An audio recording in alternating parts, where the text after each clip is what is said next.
Мен өзім парламент мәжілісіне ең бұзақы депутат деп есептелінемін. Әлеуметтік медицина сақтандыру қоры ол өзінше гигант болбаған ғой, монстр болбаған. Ешкімге бағынбайды, ешкімге есеп бермейді. Бұл қорға жылына қанша қаражат жиналады? Мына медициналық мафияның қолындағы айналымы бірнеше триллион теңге. Медициналық мафияның несіне балта шабуға тісіміз батып тұр ғой. Ал мына СК фармацевтикалық мафияға қазір ешкімнің тісі батпай тұр. Неге артында кім бар? Артында үлкен кісілер тұр. Екі үлкен компания қанша миллиардтаған ақшаға салықтан жалтарған. Үкіметтің ішіндегі министрлер, парламенттің ішінде депутаттар сол құрылыс компанияларының лоббистері болды. Бар болған бізде елімізде 4-5 министрлік болу керек. Болды. Бәрін қысқартуымыз керекпіз. Біртіндеп жасанды интеллектіге ауыстыруымыз керекпіз. Халықпен сайланған әкім мен тағайындалған әкімнің өздері жер мен көктей болады екен. 5 миллион мал қағаз жүзінде бар да, 300-інде жоқ. Өтіріктен субсидияны бере берген әкімдіктер. Жаз бойы әлі талай заңсыз тірліктердің бәрін бетін ашамын. Әлі талай азаматтар қораға кіреді. Бізде қымбат қазына мұнай емес, газ емес, пайдалы қазбалы емес, медициналық мафияның мүддесі емес. Бізде қымбат қазына адам және оның өмірі. Армысыздар, Массагет арнасында бүгін бізде қонақта парламент мәжілісінің депутаты, белгілі заңгер Бақытжан Жұмабекұлы. Саламатсыз ба? Саламатсыз. Бізге уақыт бөліп келгеніңізге көп рахмет. Алдымен сізде болып жатқан жаңалықтардан бастасақ деп едім. Соңғы жаңалықтармен бөліссеңіз, сізді мынау Салауатты Астана жауапкершілігі шектеулі серіктестігіне байланысты сіз мәлімдеме жасағаннан кейін сізді сотқа берді. Осы мәселеге қысқаша тоқталып өтсек. Иә, мынау сіздер білесіздер, мынау 27 қаңтар 2025 жылы үкіметтің сағатында мен мынау жоғарғы аудиторлық палатаның есебінде кейбір мынау фактілерді жарияладым. Сол фактілердің ішінде әрине мынау екі мекеме, медициналық мекеме, Салауатты Астана жауапкершілігі шектеулі серіктестігі және Шипагер жауапкершілігі шектеулі серіктестіктерінің қызметі. Олардың, яғни жоғарғы аудиторлық палатаның ақпараты бойынша 9 миллиард Салауатты Астана жалпы осы өсім жүйесінен алған қаражат саны, ал Шипагер 7 миллиард теңге ол жаңағы сол мекемеге түскен. Бірақ та әрине ең өзектісі бұл жерде ұзақ жылдар бойы бұл мекемелер кейбір медициналық қызмет түрлерін лицензиясыз және лицензияның қосымшаларынсыз атқарған.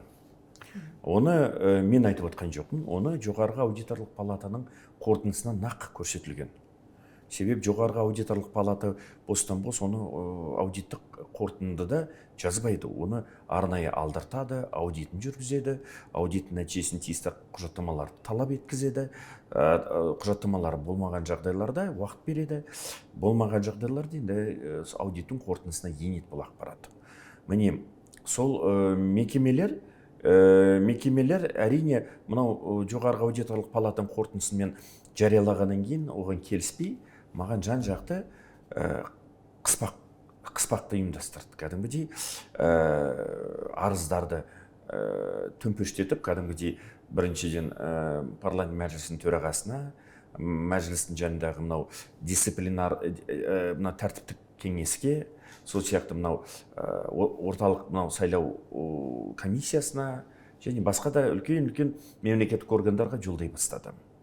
Әрине түсінікті, олар келіспеді. Сондықтан да бұл жерде ақыр менің жаңағы айтқан сөзім олардың іскерлік беделін нұқсан келтірсе, ондай жағдайларда олар өздерінің уәждерімен растау керек еді. Олардың уәждерінде біз не алған жоқпыз, көрген жоқпыз. Жай ғана жалпылама біз аудиттік қорытындымен келіспейміз, депутаттың сөзімен келіспейміз. Егер депутаттың жаңағы айтқан сөзі аудиттің қорытындысымен сай болмаса, онда депутаттың үстіне емес, жоғарғы аудиторлық палата ғой тексерген, аудит тексерген. Жоғарғы аудиторлық палатаның нұсқау қағазына сотқа беру керек еді. Олар жоғарғы аудиторлық палатаны сотқа бермейді, себебі біледі, ол жоғарғы аудиторлық палата. Конституцияда көзделген мемлекеттік орган. Олардың әлеуеті, күші зор. Сондықтан да бұл жерде ең оңайы депутатты жан жақтан қыспаққа алып, сотқа беріп, оның аузын, оның үнін өшіру. Сондықтан да бұл жерде олар сотқа берді. Біріншіден Ления Салауатты Астана сот істі қарап, жаңағы филологиялық сараптаманы тағайындады.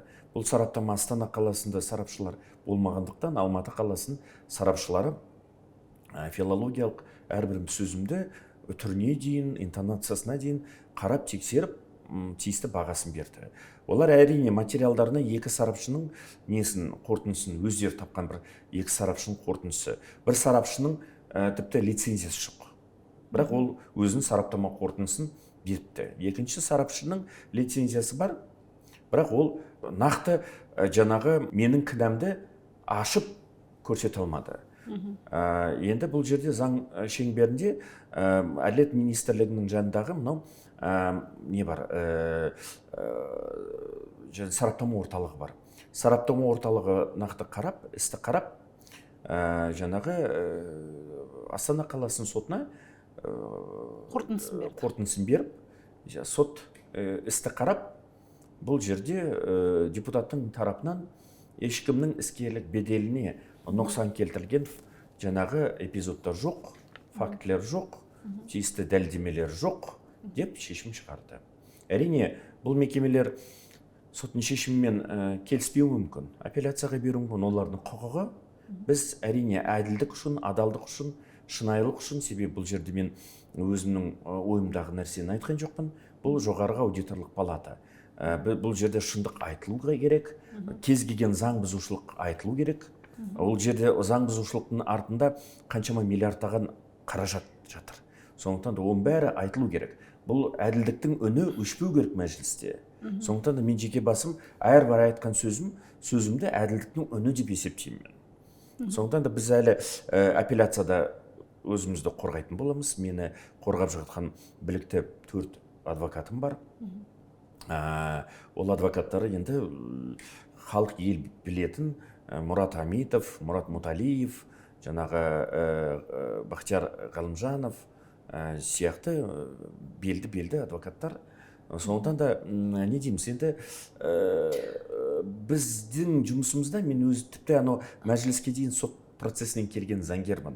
Азаматтардың құқықтары мен заңды мүдделерін қорғаған заңгермін. Мен үшін бір нақты бір шошып қалатын, қорқақ қалатын бір жай емес. Себебі мен сот процесінен шыққан заңгермін. Әрбір сөзімді, парламент мәжілісінде айтқан сөзімді мен құжаттамалардың негізінде растаймын. Растап қана құжаттамам, дәлелдемем қолымда болса, сонда ғана мен тиісті микрофонымды қосып, сол фактілерді атын атап, түсін түстеп, кімнің кім екенін айтып, жаңағы әшкерлеуге кірісем. Ал егер қолымда дәлелдемем, құжаттамам болмаса, мен ешкімді айта алмаймын. Әрбір заңгер сондай болу керек. Жеңісіңізбен құттықтаймыз. Бұл жалпы сіздің үстіңізден берген алғашқы сот па? Арыз сотқа жазылған, әлде басқа да істер бар ма? Жоқ, осыдан бұрын сіздер білесіздер ғой. Бұл қысымның әртүрлі несі бар. Қысымның түрлері бар. Қазіргі мынау біздің салауатты өмірде, бұл депутатқа жасаған бір қысымның түрі. Себебі сотқа берсең, сот енді қорғануың керексің ғой. Кез келген депутаттың ең біріншіден ойлайтын нәрсесі қандай? Егер сотқа берсе, соттан жеңіліп қалсам, ертең қоғам тарапынан маған қандай көзқарас қалыптасуы мүмкін деген әңгіме қалыптасады ғой. Сондықтан да мен еш нәрседен қорықпаймын. Сотқа беруге даяр болып тұрған бірталай нелері бар. Мысалы, қаншама мен көтердім мәселені. Мысалы, құрылыс компаниялары, қаншама құрылыс компаниялардың түсін түстеп, бүгін парламент мәжілісінің мінбесінен мен жер саласындағы былықтардың бәрін атын атап, түсін түстеп, жаңағы фамилиясына дейін атап шықтым. Сондықтан да кез келген тарап, мысалы, сотқа беріп, мына Базарбектің аузын жабайын, қысайын, бір жерін орнын тапсын деп деген бір оймен осындай сотқа беруі мүмкін. Олардың құқығы. Дұрыс, ал дәл қазір бұдан басқа іс жоқ қой. Жоқ, іс жоқ, бірақ парламент мәжілісінде бұдан өтіп кеткен бір не болған қысымның түрі. 23 жылы білесіздер, мен парламент мәжілісінде Көлебаевтардың жерлері және нені көтердім, Новиковтың жерлерін көтердім. Сонда мынау Алматы таудың бөктерінде 984 гектар жер Новиковтың, Қарасай ауданының 2004 жылғы қаулысы бар. Ол қаулысы және сатып алу сату шарты бар. Ол қаулы мен сатып алу сату шартына сәйкес 12 кадастрлық нөмірдегі таудың бөктерінде орналасқан жерлер мынау халықаралық клубтар ассоциациясының жеке меншігіне өтіп кеткен. Оның жердің 12 кадастрлық нөмірдегі жердің нысаналы мақсаты ауыл шаруашылық тауарлы өндіріс. Бірақ та былай шықсаңыздар сол Алматының тау бөктеріне, сол жерлерді қарасаңыздар нағыз таудың бөктері, нағыз қайындар өсіп жатқан, өзендер, екі өзен, Берқара мен Керенқұлақ өзендері ағып тұр. Кәдімгі таудың бөктері. Ол таудың бөктері жекеменшікке өтіп кеткен. Міне соны мен жер аманаты республикалық жер комиссияның төрағасының орынбасары ретінде тиісті жер ресурсын басқару департаменттеріне жұмысын үйлестіретін азамат ретінде, тұлға ретінде мен тиісті бас прокуратурадан осы Новиковтың жерлерін тексеріп, прокурорлық тексерісті тағайындап, және осы жерлерді мемлекеттік меншікке қайтару туралы депутаттық сауалды берген. Заң бойынша депутаттық сауал берілсе, мемлекеттік органдар міндетті түрде орындауы тиіс. Тіпті менің депутаттық сауалымды бас прокуратура жерге қалдырмайды. Бас прокуратураның Әсет Шындалиев, Ғалымжан Қойгелдиев, Жандос Умаралиев сияқты қазіргі мықты орынбасарлары бар. Кәдімгі олармен жұмыс нақты кешенді. Міне солардың жұмысының нәтижесінде қазір біраз жерлерді мемлекеттік меншікке қайтардық, біраз активтерді қазір қайтарып отырмыз. Міне солардың нәтижесінде, қазір жұмысының нәтижесінде осы жақында соттың шешім заңды күшіне енді, Новиковтың жері қайтарылды. Бірақ 23 жыл мен көтердім. Көтергеннен кейін үйіме келіп бір белгісіз азамат, біздің Алматыдағы квартирамыз бар, бірінші этажда, мынау Пушкина мен Бөгенбай көшесінің қиылысында. Бұлай қымбат үй емес, кәдімгі 5 этаждық кеңес одағының үйлері ғой. Соның бірінші этажында біз тұратынбыз. Мен басында бірінші, екінші сессия аясында мен Алматыға келіп қатынап тұрдым. Себебі дүйсенбіден жұмаға дейін Астанадамын, жұма мен дүйсенбіге дейін Алматыдамын. Себебі семьям Алматыда, бала-шағам Алматыда. Сөйтіп белгісіз біреу домофонды қоңырауды бетіп басатта, мен осы үйде тұрамын, чипімді қалдырып кеттім, ашып беріңізші деп бір кемпірден сұрайды. Сол кемпір енді домофонды қосып ашып береді. Ол кісі кіреді, үстінде камерамыз тұр ғой. Кіреді, содан коляскамызды көріп тұрады. Мен қадалып коляскамызды көріп тұрады, бір 20-30 секунд қадалып қарап тұрады, содан өзінің барсеткасы барса, барсеткасынан бір қағаздарды шығарады, бума қағаздарды. Алдын ала дайындалған ғой. Сол бума қағаздарды әдемілеп, бұны колясканың астына қойып, сөйтіп әдемілеп, өзімен бірге зажигалкасын неғылып жағады. Сөйтіп астына түсіп кетеді. Міне сөйтіп камераны біз алдырттық. Камераның нәтижесінде сол тұлғаның тауып, оны ұстадық, оны құрықтадық. Сол ұстағаннан кейін ол кәдімгіде Каблуковадағы психдиспансерде есепке алынған азамат екен. Сөйтіп оны психиатриялық сараптаманы тағайындап, ол псих болып танылып, ол жауапкершіліктен босатылған. Бірақ мынандай нәрсе екен. Мынау сондай қоғам өкілдерін қорқыту үшін, үркіту үшін, депутатты қорқыту үшін сондай бір азаматтар қажет екен. Сол жерде Алматы қаласында. Сол кісіні пайдаланды дейсіз бе? Мен сол кісінің мен жеке позициям, міне ондай азаматтармен бүйтіп қарасаң, карточкасы бар, өзі ақпаратты алдырдық қой. Өзі қалада жүреді екен, ешқандай неде емес, психдиспансердің ішіне қалада жүреді екен, есеп неғылып өзінің жұмыстарымен жүреді екен, сөйлескен кезде адекватты түрде жауап береді екен деген әңгіме ғой. мында осындай кісілерді арнайы заказдармен пайдаланады. Үлкен олигархтар, үлкен бір ауқатты бір кландар осындай кісілерді пайдаланады, айтады, ана жерде депутат менің жерімді тексеріп жатыр. Менің қаншама мен жерлерді тексердім. Көлебаевтардың жерінде, нелерінде, Іле Алатау саябағы, Дариға Назарбаевың жерлерінде, мынау ненде жерлерін, Новиковтың жерлерін, қай жерден кім бұның артында тұрған мен біле қоймаймын. Бірақ та мен үзілді кесілді шынайы сезініп батқан бұл жаңағы психті арнайы жалдаған. Ақшасын төлеген, ананың үйінде коляскасын жағып біт, саған ішінесе болмайды, жауапкершілікке тартылмайсың. Жауапкершілікке тартылмайды, және екіншіден мынау семьясы шошып қалады ғой. Себебі сол оқиғадан кейін мен сіз көшуге мәжбүр болдыңыз. Мен жолдасым, бала шағам шошып қалды. Кәдімгі жолдасым үйден шығып, анау бір шелекпен анау өртеніп жатқан мынау нені колясканы сөндіруге тура келді. Содан кейін келсем, мен Астанадамын ғой. Бұл, по-моему, четверг күні болған дүние. Пятница күні ұшып келіп, менімен сырласып отырмыз ғой енді. Маған айтады, сен ана парламентте осындай тексерісті жасап, айқайлап, талап етіп тұрғанда, семьяңды, бала шағаңды жақ жіберсе не істейсің дейді. Не істейсің жақ жіберсе? Өзің білмей қаласың, балаларың жақ жібергенін дейді.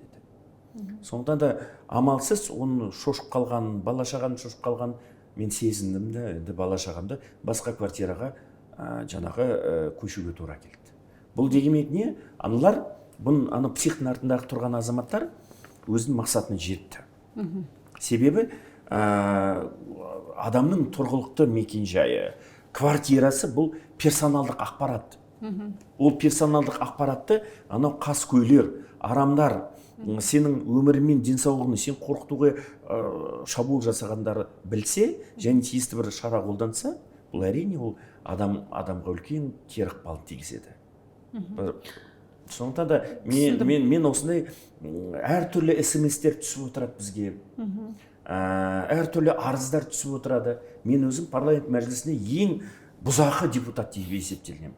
Себебі осы мынау 8-ші шақырылымдағы ең көп тәртіптік кеңесте ісі қаралған депутаттардың ең көп шақырылған депутат мен екен. Себебі басында маған тәртіптік кеңес дегенде сіздің жеке тәртібіңіз ма? Менің жеке тәртібім. Сонда қандай сұрақтар бойынша шақырды? Мысалы 23-ші жылы сіздер білесіз Кублейдің ісі. Мынау Батыс Қазақстан облысында Кублей заводы. Кублей заводы мен мынау құрылыс компаниясының ортасында азаматтардың арасында дау болды. Ол дау 2 жыл, 3 жылға дейін созылды.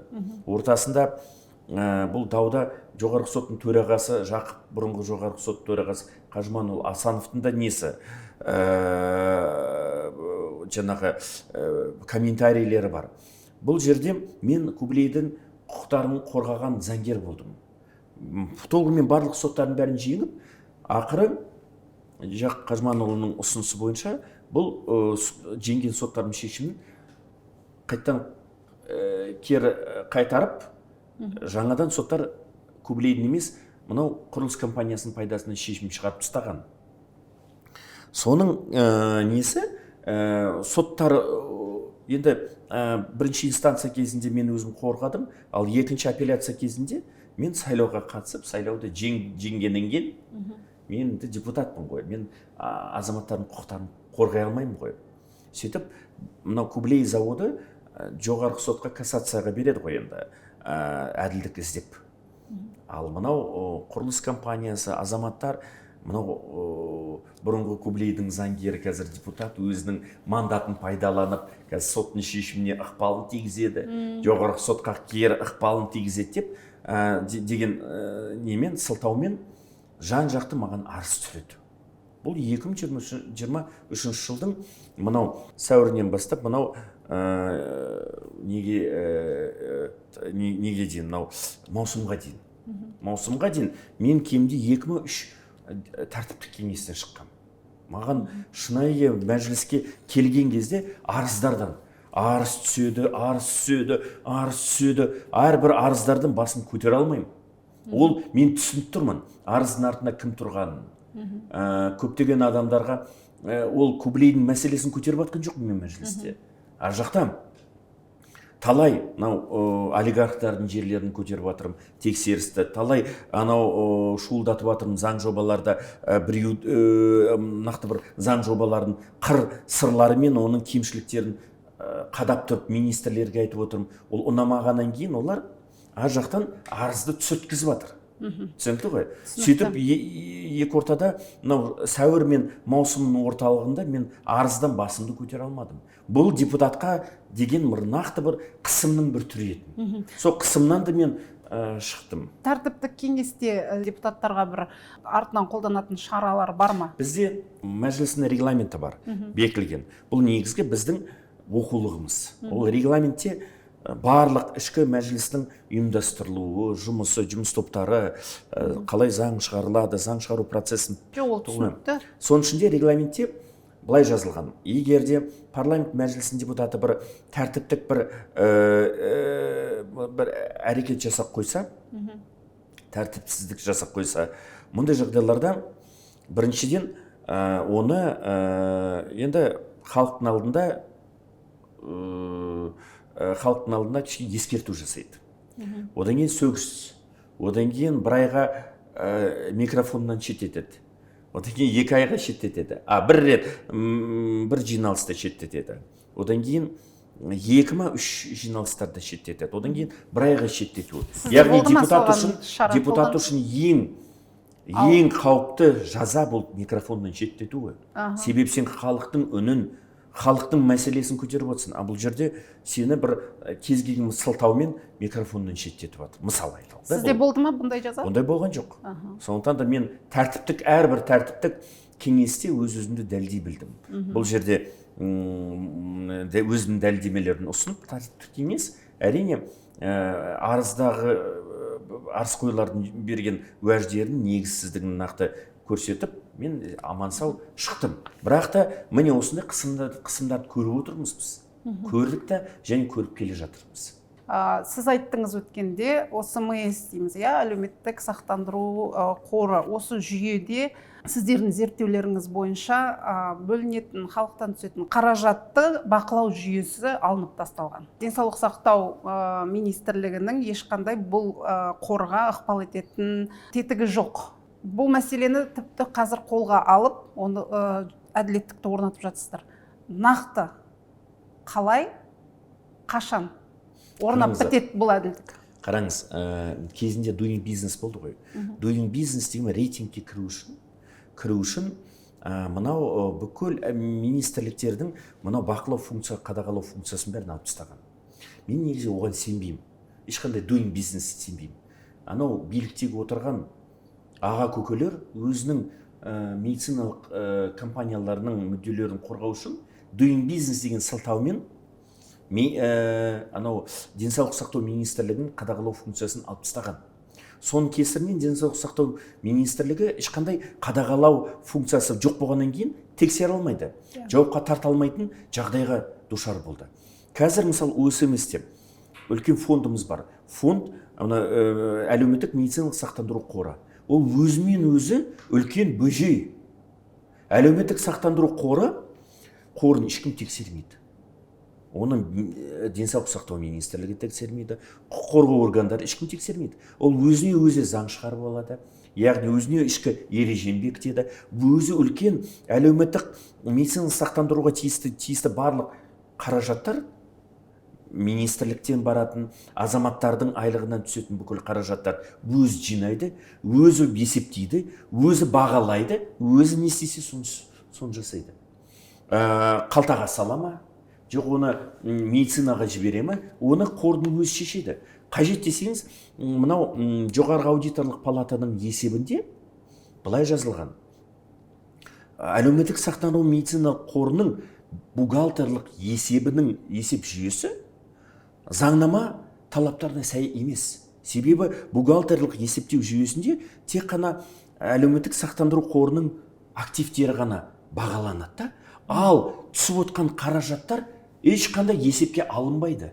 Сол есепке Сараптама алынбаудың салдарынан жеп жатыр қазір ақшаны. Енді жақында көрдіңіздер ғана әлеуметтік сақтандыру қорының басқарма төрағасының орынбасары 400 миллион теңгені жымқыру фактісі бойынша қазір қорқыталды.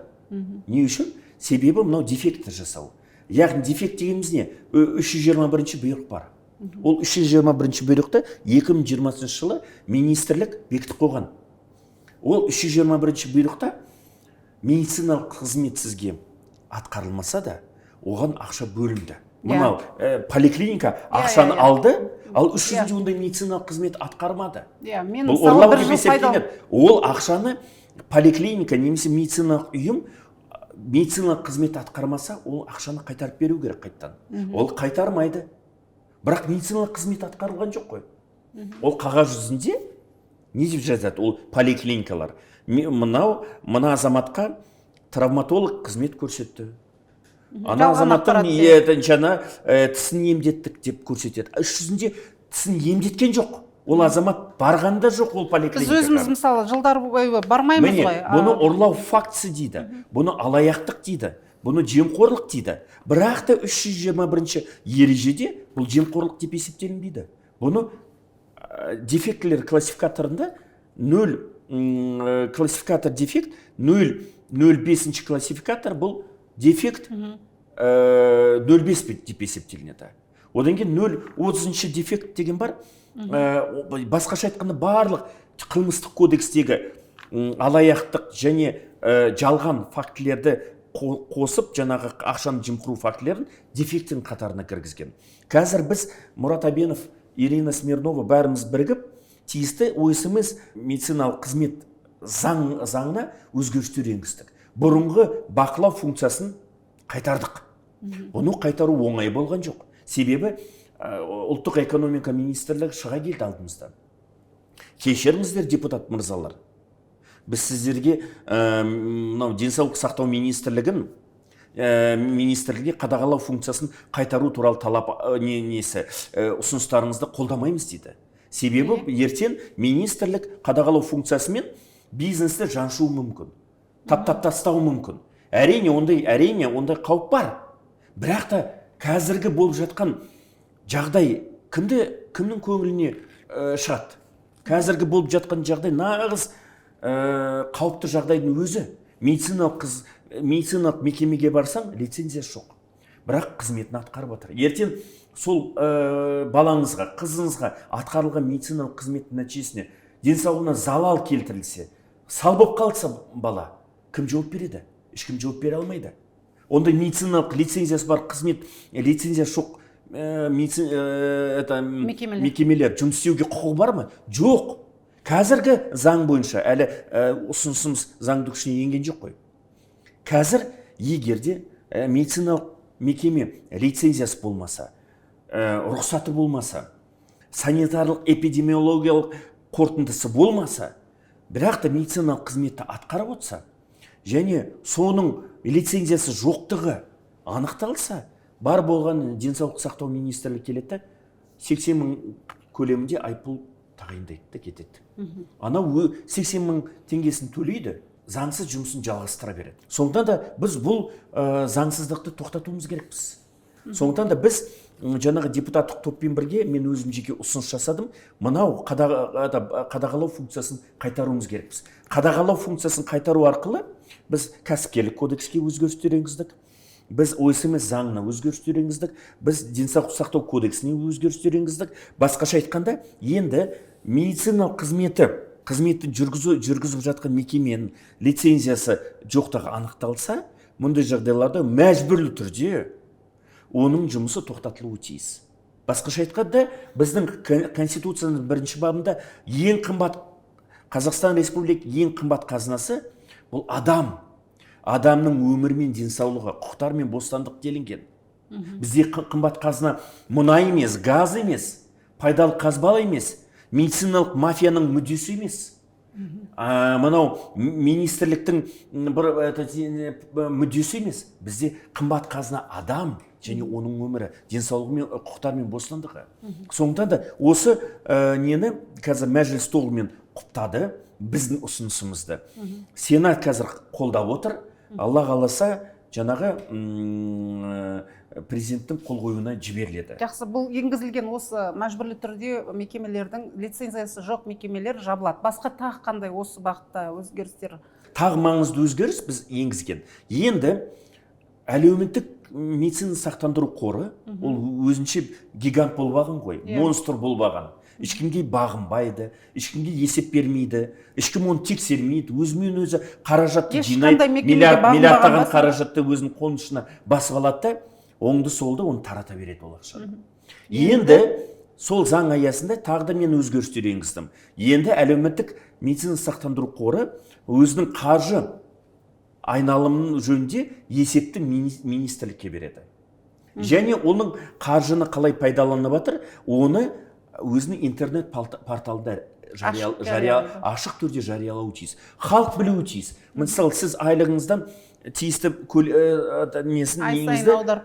аударып отырасыз. Менікін бухгалтериям аударып отырады. Менің аударылып жатқан ақшам қалай пайдаланып жатыр, қай жерге жіберіліп жатыр, ертең шынайы осы жіберілген ақша мақсатына сай пайдаланып жатыр ма, мен білуім құқығым бар ма? Құқығым бар, сіздің де құқығыңыз бар. Бірақ өкінішке орай осы 20-30 жылдың аясында біздің халықты мынау жемқорлар кәдімгі топас қылып тастаған.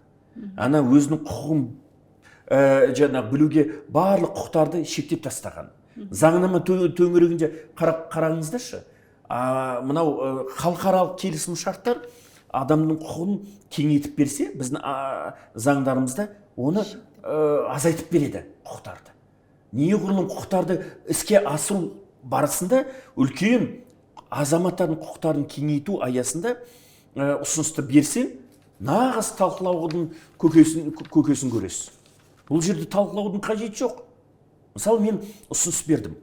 Медициналық ұйымдар ОСМС-тен түскен барлық қаражат бойынша есебін, қаржылық есебін жариялауы тиіс өзінің интернет порталында. Және әлеуметтік медициналық сақтандыру қорына беруі тиіс. Міне сондай маңызды ұсыныс бердім. Дұрыс қой? Ол ұсынысты енді талқылап, кәдімгідей медициналық саласындағы мекемелер, ассоциациялар менің берген ұсынысты талқылап, кәдімгі сынға алады. Әрине түсінемін, бұл жерде лобби жатыр. Оларға мынау лоббистер.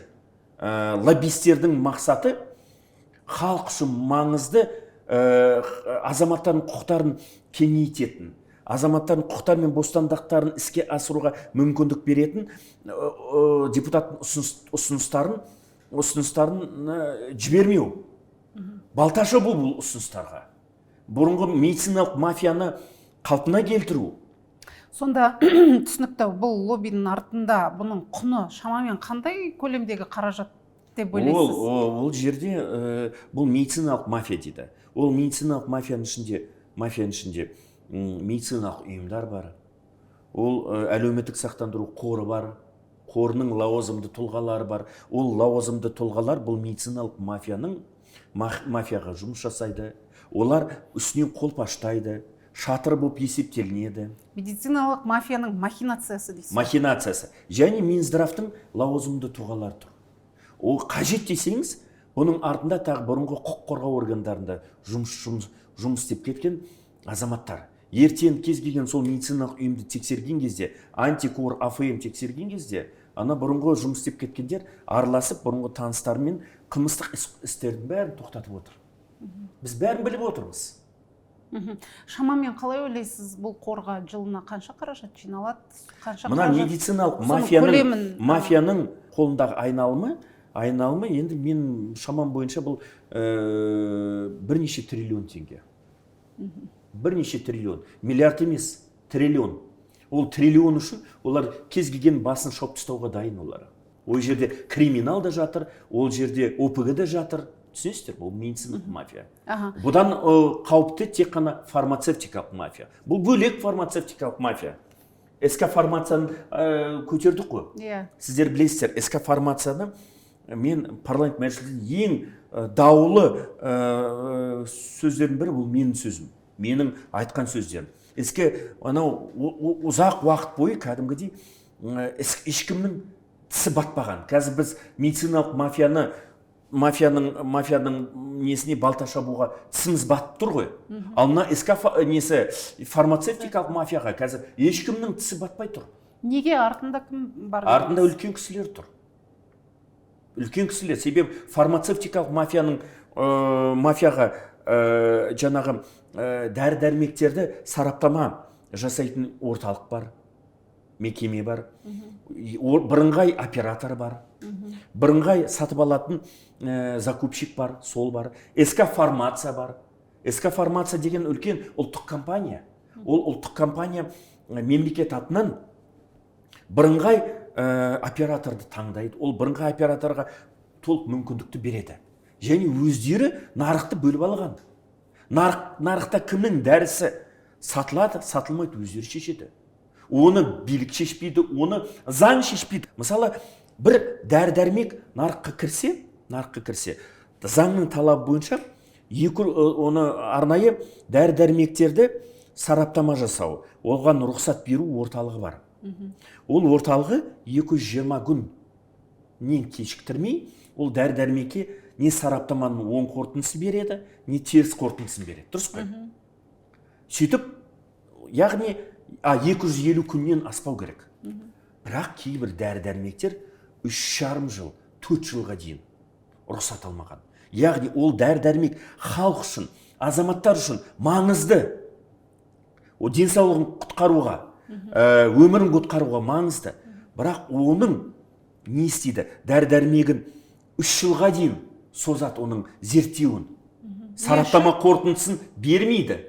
3 жылға дейін анау дәрі-дәрмектің өндіруші компания 3 жылға дейін құжаттамаларын ұсынады. Лабораториялық зерттеулерін құжаттамаларын ұсынады, дәлелдейді. 3 жыл бойы. Ал бұлар не үшін? 3 жылдың арасында бұлар нақты СК фармациясы бар, бірыңғай операторы бар, өзінің поставщиктері бар. Өзінің поставщиктерінің дәрі-дәрмегін үлкен бағамен сатып алады. Сатып алады да айтады, міне, саған по возможности қазір мүмкіндік береміз. Бүкіл Қазақстанға дәрі-дәрмегіңді кіргіз. Ана дәрі-дәрмекке қазір кіргізбеуге тырысамыз. Оны созамыз дейді. Түсінікті ғой?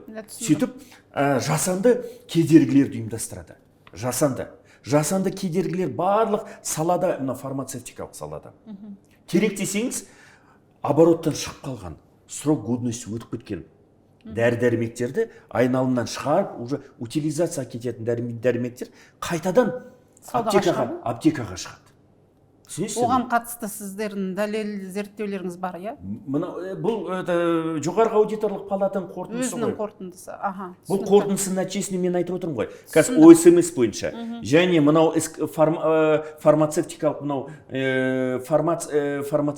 нарық бойынша жоғарғы аудиторлық палатаның қорытындысын бойынша мен бас прокуратураға 2 арыз дайындап отырмын. Ол арыздың нәтижесінде атын атап түсін түстеп, тексеруді ашуды мен кәдімгі нақты бүйтіп қойып отырмын. Мафияның құрамын анықтап, оларды қашан жазаға тартамыз, нақты кімді жазалаймыз? Сол ғой, ең маңызды нәрсе сол ғой. Сол, маңызы сол. Себебі әрбір фармацевтикалық мафия және медициналық мафияның өзінің фамилиясы бар. Өзінің түрлері бар. Ол жай ғана мынау аморфтық түрде медициналық мафия, бұл фармацевтикалық мафия емес. Бұның өзінің нақты орындаушылары бар. Бұның нақты өзінің құрылтайшылары бар. Бұның нақты өзінің идеологтары бар. Бұның нақты өзінің қолдаушылары бар. Бұның нақты өзінің ұйымдастырушылары бар. Бұл мафияны. Міне, солар бенефициарлар. Әрбір сатып алған кезген кішкентай дәріңізді сатып аласыз. Одан бюджет алмайды. Ол фармацевтикалық мафиядағы соңғы бенефициар соның қалтасына түседі. Ол сол тиынның қалтасына түсуіне бар күшін салады. Басқа өзінің конкуренттерді жасанды түрде алып тастайды нарықтан. Керек болса, СК фармация арқылы ережелердің бәрін нақты сол өзіне керек поставщиктің пайдасына ережелер дайындайды.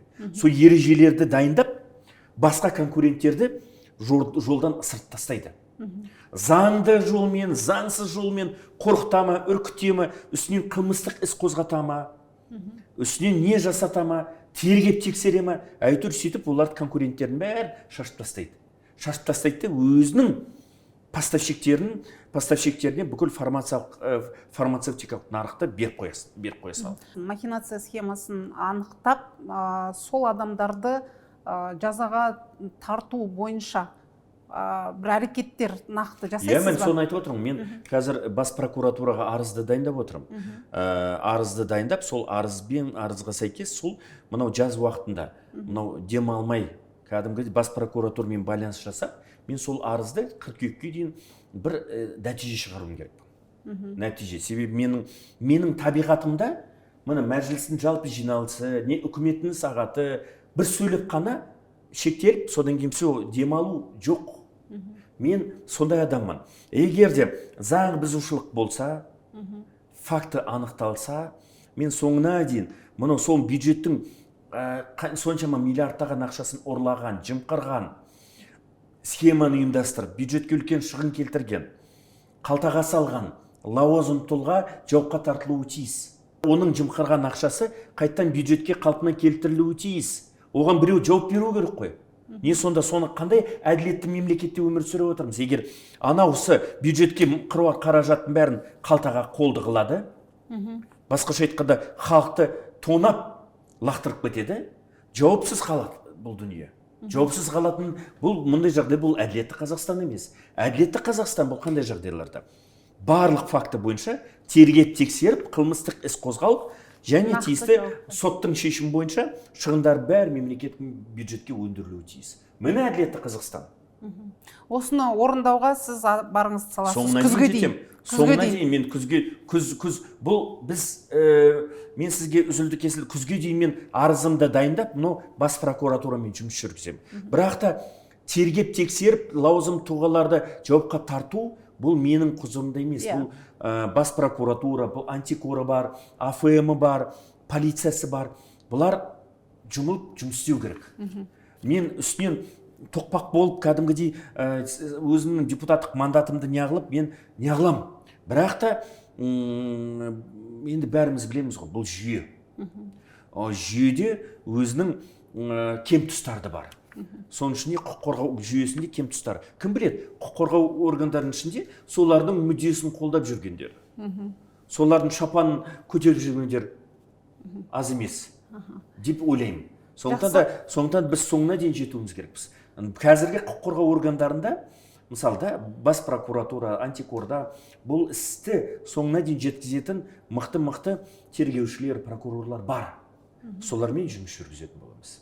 Депутат Базарбек заңсыз мандатын пайдаланып, өзі жаңағы аузына келген нәрсені оттап, екі ортада дәлелсіз біздің іскерлік беделімізге нұқсан келтірді деген айыптардың бәрі маған ұшқаннан кейін амалсыз қорғануға тура келді.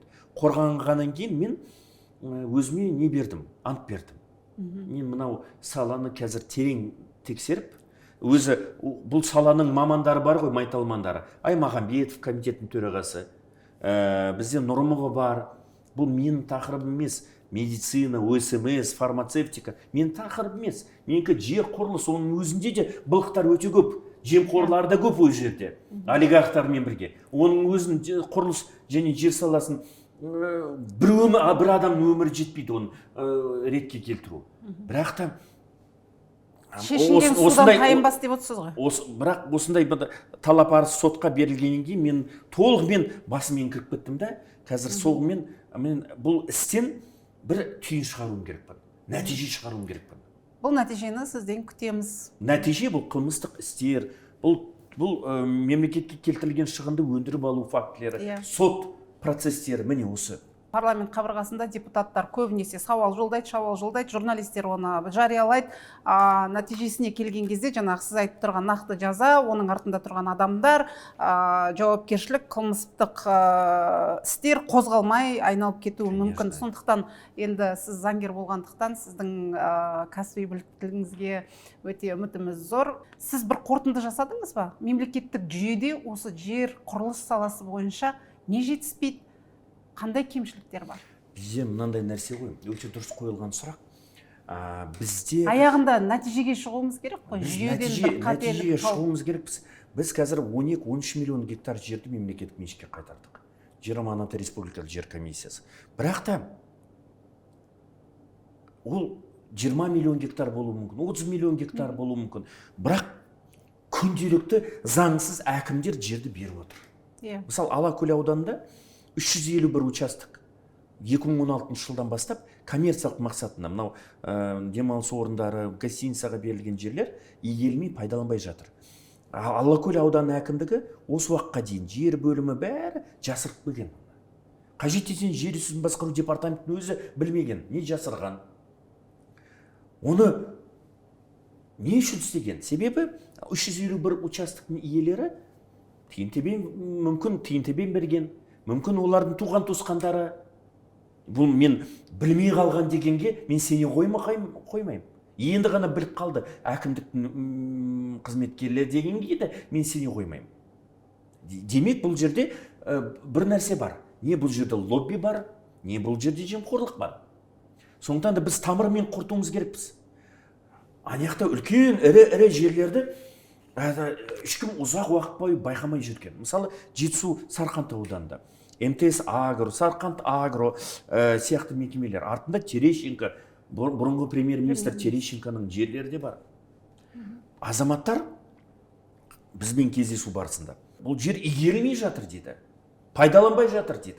Сарқанд ауданының әкімі осы өткен жылы халықпен сайланған әкім. Халықпен сайланған әкіммен тағайындалған әкімнің өздері жер мен көктей болады екен. Себебі тағайындалған әкім бұл халыққа кішкене жоғарыдан қарайды. Ал халықпен сайланған әкімнің жүріс-тұрысы, айтқан сөздері басқаша болады. Халықтың сөзін сөйлеп отырады. Сонда Сарқанд ауданы әкімі сол жерде инспекторлармен кәдімгі дауласа бастады. Мен бірнеше рет хат жібердім сіздерге, неге тексермейсіздер деп. Ал ол Терещенконың жері, оны ұзақ жылдар бойы ешкім тексермеген. Енді ол кісі жоқ, оның туған туысқандары қазір иеленіп отыр ол жерді. Бізде заң бойынша заң мен соттың алдында барлығы тең ғой. Теңдікті орнатуымыз керекпіз ғой. Дұрыс. Егер де заң жүрмей жатса, нақты адамға саған заң толығымен жүреді, сен орындауың керексің, ал бірақ мына кісі үлкен премьер-министр болды, мына үлкен кісі министр болды, мына үлкен кісі әкім болды. Бұларды тексеруге болмайды, бұларға заң жүрмейді десек, бұл әділетті Қазақстанға ұқсай ма? Ұқсамайды. Сондықтан да мен бүгін парламент мәжілісінің мінбесіне нақты айттым. Бәрін тексереміз. Сіздер білмейсіздер, Алматы қаласында бұрынғы КНБ-ның төрағасы жаңағы Абықаевтың оның туған туысқандардың жерлерінде біз тексеріп жатырмыз. Мысалы, да? Ол дегеніміз не? Себебі бұл жерде біз ешкімді алалап тұрған жоқпыз. Заң мен соттың алдында бәрі бірдей болу керек. Президент нақты айтты ғой, заң және тәртіп. Заң және тәртіп идеологиялық платформаның артынан не жатыр? Заң орындалу керек. Егер заң орындалмаса, онда мұндай жағдайларда бұл заң әлсіз. Бұл заңның төңірегінде қоғамдық қатынастарда азаматтардың құқықтары мен бостандықтары қорғалмады деген сөз. Ол заңға негізделген соттың шешімі орындалмайды, егер заң әлсіз болса. Сондықтан мысалы қараңыздар. Нақты қандай заңда сіздер осы жаңағы жер құрылыс саласындағы осындай жүйелі кемшіліктерді түзету үшін, жаңа сіз айттыңыз ғой, медицина саласында өзгеріс енгіздіңіз. Қазір сіз қандай түйін жасадыңыз, қандай өзгеріс әкелесіз? Қараңыз, мысалы бізде құрылыста үлестік қатысу деген заң жоба. Ол қазір біз мәжіліс толығымен қолдадық және оны Сенатқа жібердік. Сенат қолдап жатыр. Ол жерде маңызды біздің ұсыныстарымыз, соның ішінде мен ұсыныс жасадым. Енді құрылыс үлескерлер, азаматтар квартираларын сатып алса, сату бұдан бұрын қолма-қол ақшамен, не электрондық тұрғыда жаңағы немен безналичный, қолма-қолсыз банкпен шешілетін. Ал бұл жерде құрылыс компаниялары салықтан жалтару үшін, салықты төлемес үшін, үлкен салықтарды айналып өту үшін не істейді? Олар көбінесе қолма-қол ақшамен квартираларын сататын. Түсінесіздер ме? Енді біз ол жүйені толығымен сындырып отырмыз. Қалай, не істедіңіз? Енді мынау Алла қаласа, мынау президент қол қойса, Енді квартираларды сатып алсаңыз, қолма-қол ақшамен сіз квартираны сатып ала алмайсыз. Банкпен ғана сатып аласыз. Банкпен деген сөз ол безналичная форма оплаты. Басқаша айтқанда ол ізі қалады.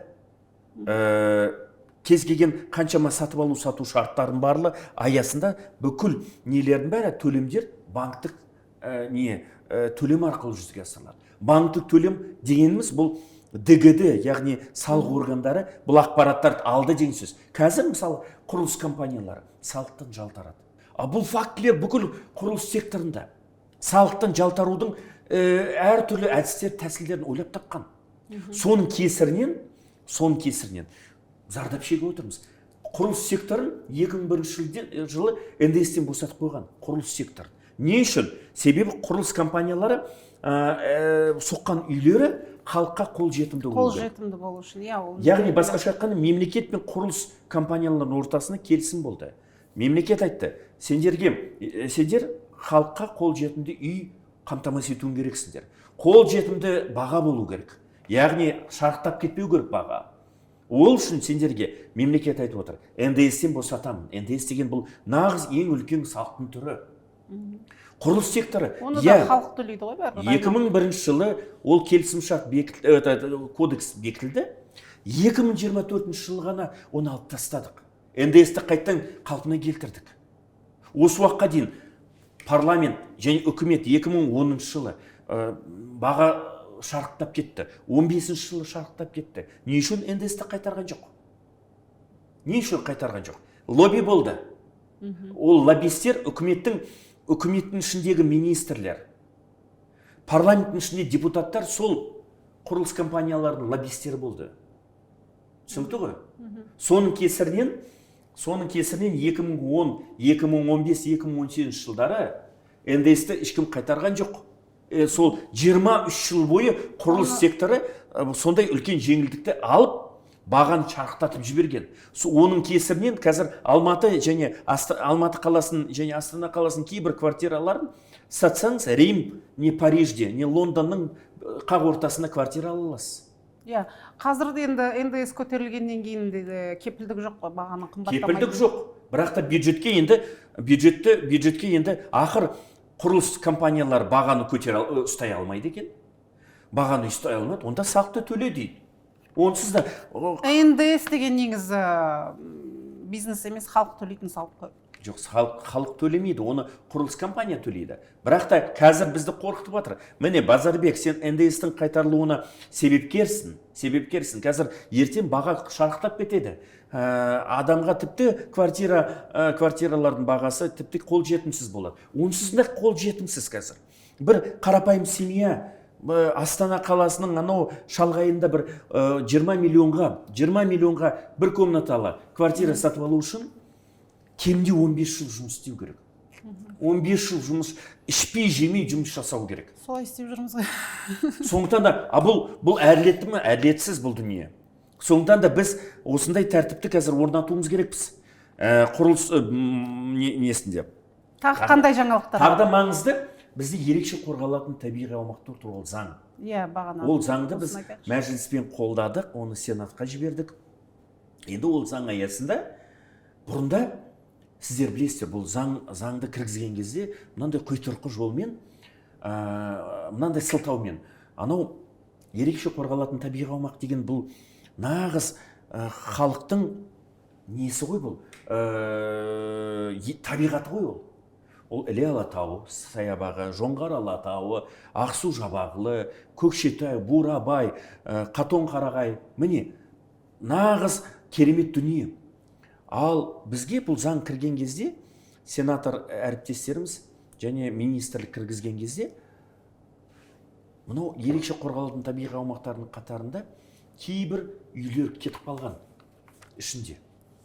Қателікпен ерекше қорғалатын табиғи аумақтардың ішінде кіріп кеткен. Міне ол үйлерді ерекше қорғалатын табиғи аумақтардың қатарынан шығаруымыз керекпіз деген ұсыныс жасады. Сөйтіп кірді бізге заң. Ал үйдің саны бүкіл Қазақстан бойынша 40 мыңға жуық үй. Ол үй, содан кейін біз зерттеп, тексеріп, қарап, тексерудің нәтижесінде талқылау барысында бұл үйлер заңсыз соғылған үйлер, ол біріншіден. Және бұндай лесниктердің, орманшылардың үйлері бар ғой. Орманшыларға үй соғып береді. Олар үйлер орманшылардың атында заңдастырылмайды ғой. Олар сол орманда арнайы жаңағы немен үйлерін. Сол орманшылар қызметін тастап басқа біреулерге сол үйлерді тастап кетеді. Сол үйлерді бөтен адамдар заңдастырып бір нәрсе заңдастырып алады. Енді ол жерлерін заңдастыру керек қой астында. Міне заңдастыру үшін оны ерекше қорғалатын табиғи аумақтардың қатарынан шығару керек. Ол шығару үшін жер кодексінің 122 бабында ондай негіз жоқ. Оның арнайы негіз енгізу керек. Яғни елді мекен жерлерді қатарына кіргізу, ерекше қорғалатын табиғи аумақтардың қатарынан елді мекен жерлердің қатарына ауыстыру деген ұсынысты енгізді. Біз депутат топпен мен бармын, Абзал Құспан, Мұқаш Искандиров бар, Ерболат Саурықов бар, Руслан Қожаспаев бар, жоқ дедік. Қалай? Біз қазір мынау ерекше қорғалатын табиғи аумақтарды, мынау үйді қателікпен соғып алып деген сылтаумен қазір 40 мың, 50 мың, 100 мың үйді ерекше қорғалатын табиғи аумақтардың қатарынан шығарамыз.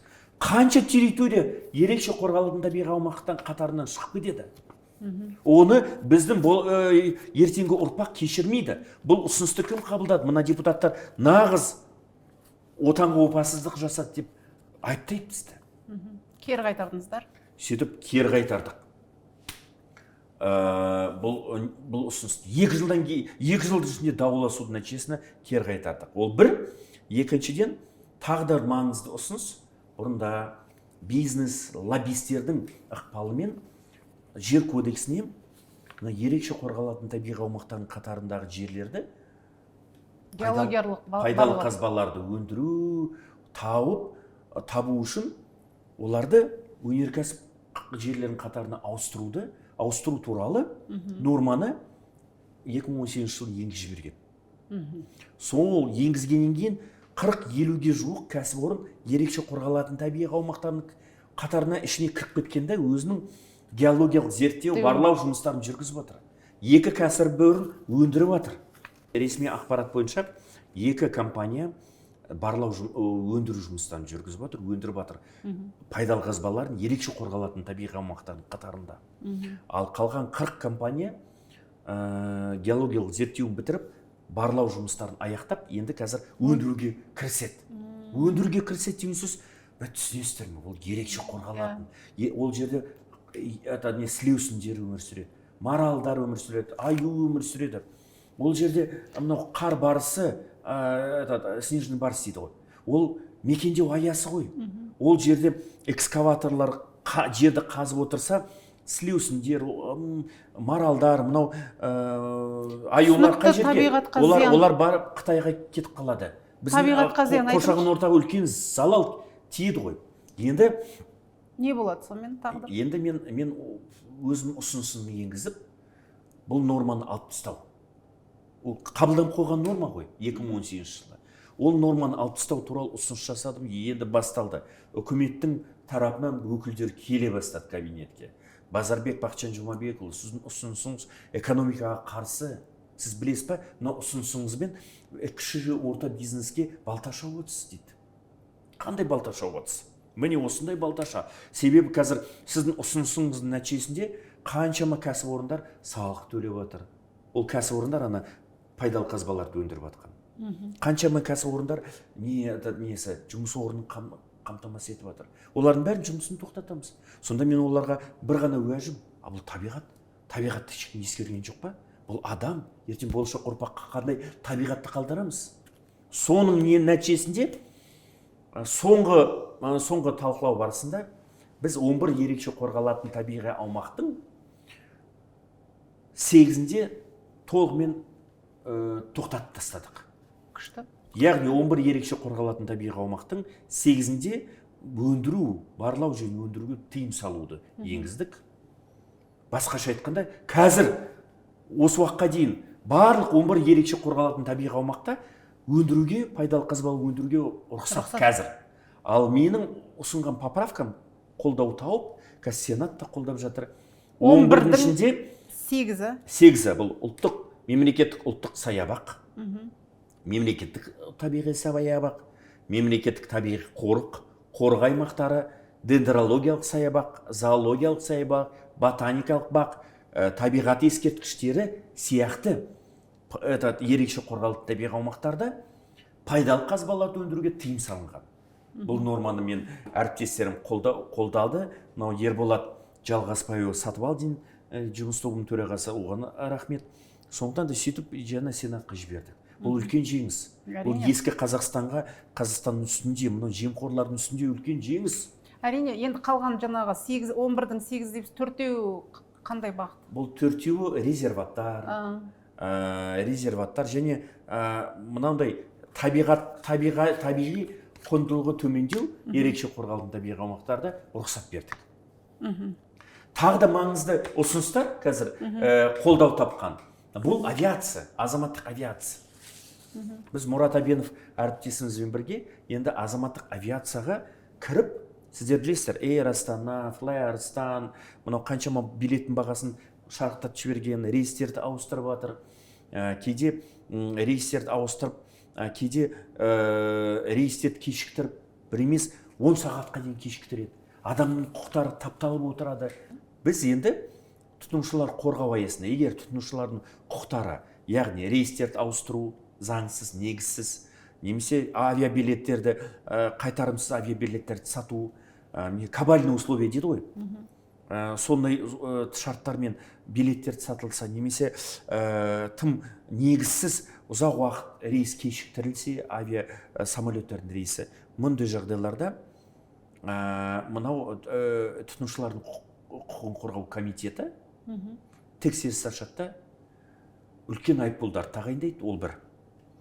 Және шара ретінде тіпті қажет десеңіз, анау сертификат аэродромной годности, летной годности, сонда күмәнға келтіреміз. Мысалы, біз өзіміз бірнеше рет куә болдық. Аэропортқа барамыз, сағаттап күтеміз, кейде аэропортта қонып қалған кездеріміз болды, әсіресе қысқы уақыттарда. Жаңағы біздің әуе компаниялары ұялмайды да, кешірім сұрамайды да, кешіктіріп отыра береді. Арыздануды жеңілдету, болмаса по факту кешікті ма, мысалы, автоматты түрде оларға жаза қолдана беру деген сияқты. Оның жеңілдетуінің амалы. Қазір амалын қарастырып отырмыз. Себебі ол әртүрлі факторлар ғой. Мысалы, тұтынушының өзі көп балалы ана болғаннан кейін баласын тастап бір мемлекеттік органдарға бара алмайды, арыз жаза алмайды деген әңгіме ғой. Біреу мысалы бизнес келісім жасау, немесе мемлекет қызметші жұмысын тастап анау арызбен жүгіре алмайды деген сөз. Сондықтан да біз қазір процедурасын жеңілдетеміз, тексерудің. Әрине сөзіңізде жаны бар. Тексерудің емес, арызды қабылдауды. Арызды қабылдауды. Сосын автоматты түрде. Мұндай жағдайларда оны оңайлату керек. Егер де заң бұзушылық болса, сен нағыз азаматтық қоғам, саналы қоғам дегеніміз. Сен заң бұзушылыққа жол бермеуің керексің. Бар ма заң бұзушылық? Арызың дайында. Арызды берудің процесін біз оңайлатып қойғанбыз. Қазір электронды тұрғыда арызды жіберудің шарттарын ЕГУФ-қа арқылы отырғызып қойғанбыз. Тек сен қорықпа. Өкінішке орай біздің психологияда, халықтың психологиясында сондай бар. Мен әйтеуір маған тиіспесе болды. Мен сынай берейін, мен ананы балағаттай берейін, бірақ маған тиіспесе болды. Мен ешкімге тексермеймін, ешкімді не қылмаймын, арыз жазбаймын. Бұл психологиядан арылуымыз керекпіз. Өсеміз, өнеміз, көгереміз десек, біз мен мысалы күнделікті арызды дайындап отырмын, жіберіп отырмын, тексерісті ашу. Мен мысалы қанша деп сауалдың нәтижесіне қанша тексерісті ашып отырмын. Мысалы мен қазір бас прокуратураға 6 арызды дайындап отырмын. ОСМС бойынша, туылардың бәрін атын атап, СК фармациясы бойынша, соңында субсидия бойынша, ауыл шаруашылық субсидияның 5 миллион мал қағаз жүзінде барды, 5 миллион мал ауыл шаруашылық бар, 300-де жоқ. Өтіріктен субсидияны бере берген әкімдіктер. Сондай бассыздыққа барып жатыр әкімдер.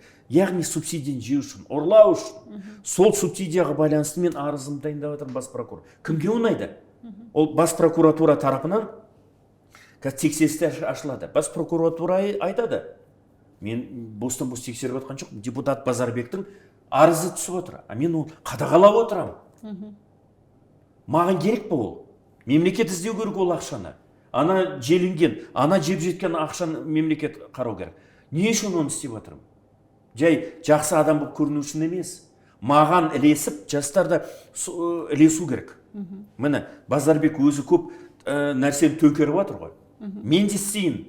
Мәслихат депутаттары өзінше зерттеу тексеріп, тергеп тексеріп, бюджеттің ақшасын әкімдер, аудан әкімі қалай жоспарлап жатыр, қалай жеп жатыр. Жеп жатқан ақшаның бәрін өздері мәслихат депутаттары, қоғам өкілдері өздері тексеру керек. Біз оларға үлгі болуымыз керекпіз. Үлгі болу үшін мен бұл дүниені атқарып жатырмын. Соңынан да бұл жерде ешкім мен арыз жазбаймын. Әйтеуір мен тиіспесінші деген психология болмау керек. Нағыз саналы қоғам болу. Саналы қоғам үшін біз азаматтарымызды саналы психологияға үйретуіміз керекпіз. Бұл сенің мемлекетің. Бұл мемлекетте сен өмір сүресің. Сенің бала-шағаң өмір сүреді. Бізде жастардың психологиясы қандай? Жастардың психологиясы. Мен бұл мемлекетте өмір сүріп, мен мемлекетті көркейтем, өсірем демейді. Бір анау налоговый комитетке отырып алайын, антикор финполға қызметке отырып алайын, бір тендер бөліміне барып алайын, жағдайым жасап, откаттарымды алып, джип алып алайын, мынау коттеджді соғып алайын, бір жерде жерлерді алып алайын, бір бизнес ашып алып, анау Дубайға тайып тұрайын. Міне, сол психологиямен өмір сүріп отыр жастарымыз. Сол психологияны жоққа шығаруымыз керекпіз. Бұл жерде заң және тәртіп идеологиясының мәнінде осы. Заңы орындалу керек. Және күшті заңның негізінде тәртіп орындау керек. Ал заң орындалу үшін қоғам, халықтың құқықтық мәдениеті биік болу керек. Сол мәселе сол жерде құқықтық мәдениеті, үйдегі отбасылық тәрбие, бұл жаңағы бізде қалай мектептен бастап мұғалімдерге 5 қоя сал, 4 қоя сал деп біз уже баланы үйден сөйтіп тәрбиелейміз ғой. Коробка шоколадын мұғалімге беріп жібереді. Бізде жалпы дәстүрдің өзі. Бермесең бір тиісті нәрсені ала алмайсың. Соны айтып тұрмын, бұл үйдегі тәрбие, ұяда не көрсең ұшқанда соны істейсің дейді. Сол мәдениетті, сол психологияны өзіміз енгізіп отырмыз балалардың санасына. Содан кейін осындай нәтиже ешқашан біздің бойымыздан да, ойымыздан да кетпейді. Ойыңызға барлығына рахмет сізге. Нәтижелі көп жұмыстар атқарып жатсыз. Қазір мына тақырыпқа ауысайықшы, осы таяуда 16 миллион қазақтың жеке деректері интернет жүйесіне тарап кетті. Оның алдында да сіз айтып жүрдіңіз ғой, бұл жеке ақпараттарды тарату, біреудің қасақана ісі деген сияқты. Бұл тұрғыда, мына соңғы оқиға бойынша сіз не ойлайсыз? Мен жеке ойлап отырмын, бұл қауіпсіздік, ақпараттық қауіпсіздіктен жұрдай қалдық біз. Өкінішке орай ақпараттық қауіпсіздікті біз сезініп жатқан жоқпыз. Себебі МЦРЯП, яғни цифрлық даму министрлігі, мынау АОНИТ компаниясы бар өзінің қарамағында. Толығымен ақыр бюджеттің ақшасы бөлініп отыр, миллиардтаған ақша бөлініп отыр. Ол миллиардтаған ақшаны бостан-бос далаға кетпеу керек. Ол ақпараттық қауіпсіздік, цифрлық технологиялар, цифрлық платформалардың қауіпсіздігі күшейтілуі тиіс.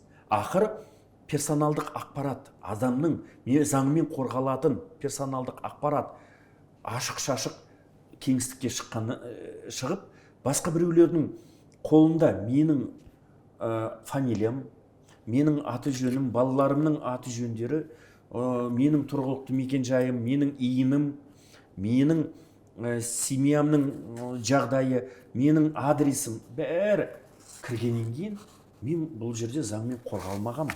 Маған қоқан-лоққы жасалуы мүмкін. Менің иініммен кез келген алаяқтар мәміле жасап жіберуі мүмкін. Түсінесіздер ме? Жоқ, яғни бұл жерде өте қауіпті дүние. Бұған цифрлық даму министрі жеке жауап беруі тиіс.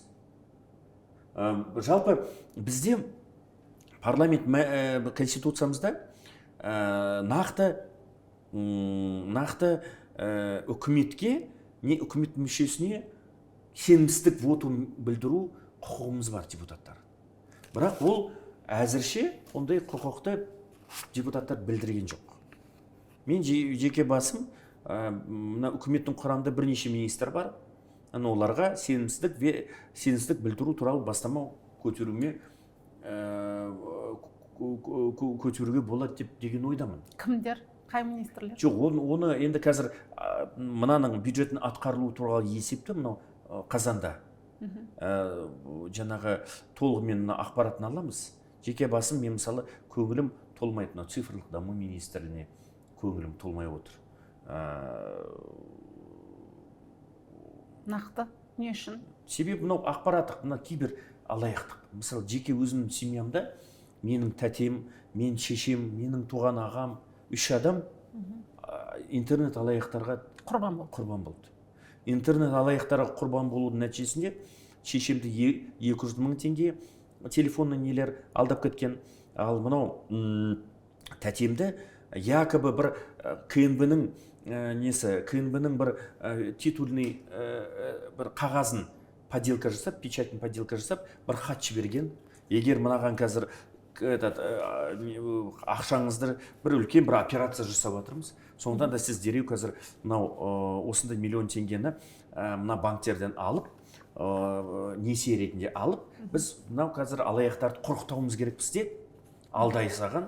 Ол барып, ана банктерден онлайн кредит алып, жаңағы неғылған, сөйтіп, якобы ұлттық банктен бір кісі звондаған, және ұлттық қауіпсіздік комитеттен звондап, ол енді алаяқ екені түсінікті. Сөйтіп оның нәтижесінде 3 миллионға түскен ол кісі. Енді несімен банктік пайызымен бірге 6 миллион төлеу керек. Үйде отыр бұл кісі. Кәдімгідей былай жылап отыр. Бұл енді сіз ойлайсыз ба, цифрлық даму министрлігі. Бұл себеп бұл жерде кімнің қатысуы бар? Цифрлық даму министрлігі, АОНИД және банк.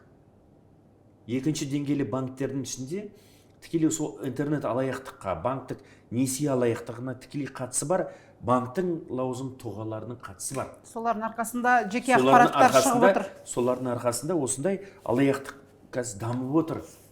Соған біз балта шабуымыз керекпіз. Мен мысалы сенатта үлкен үкіметтің сағаты болды. Мен нақты сөз сөйледім ғой. Бізде құқық қорғаушыларға кім дәріс беріп жатыр? Кәдімгі бұрынғы құқық қорғаушылар дәріс берді. Алаяқтар дәріс беру керек. Алаяқтар дәріс беру керек. Мысалы, себебі қаншама шоттарды бұғаттап, шоттан ақшаны алып, оны жеген, қаншама банктердің шоттарын, үкіметтің шоттарын бұзған, ойықтан ақшаны шығарып алған хакерлер дәріс беріп білу керек. Сондағыны біздің болашақ құқық қорғаушыларымыз, орысша айтқанда наговногу, яғни бірдей дамиды. Ал құқық қорғаушы ешқашан мына шотты бұзбаған, ақшаны интернет алаяқтардың схемасын білмейтін маман қалай дәріс беру мүмкін, айтыңызшы. Мысалы, шетелдің арнайы қызмет органдарында бұрынғы хакерлерді қызметке тұрғызады. Олармен келісімге тұрады, айлығын неғылады. Егер ол сотталған адам болса, олардың соттылығын жоятта, оны қызметке алады. Сіздің сауалдарыңызды тыңдап отырсақ, осыған дейін жасаған сұрауларыңыз бар, қазір айтып отырғаныңыз бар. Бір шетінен сіз мемлекеттік қызметті жасанды интеллектімен алмастыру керек деп айтасыз. Бірақ сөйте тұра, өзіңіз жасанды интеллектіге сену, жеке ақпараттардың тарап кету ықтималдылығы қауіпі туралы да айтасыз. Жоқ, мен бұл жерде өз-өзіме қарама қайшы болып тұрған жоқпын. Себебі жасанды интеллектімен мынау жеке мемлекеттен қорғалатын ақпарат, персональный данныйды, ол жасанды интеллект егер жүйесін дұрыстап қолға алсақ, ол жасанды интеллектімен мынау жеке данныйларды қорғауға болады. Өкінішке орай жасанды интеллектіге әлі тиісті көңіл бөліп жатқан жоқпыз. Я президентіміз нақты өзінің жолдауында жасанды интеллектін дамыту керек. Президент әрбір сөзінде жасанды интеллектін дамыту керек деп нақты тапсырма беріп отыр. Бірақ өкінішке орай жасанды интеллектіні елімізде қаншалықты біз жасанды интеллектіні дамытуға дайынбыз? Мәселе сода болып тұр.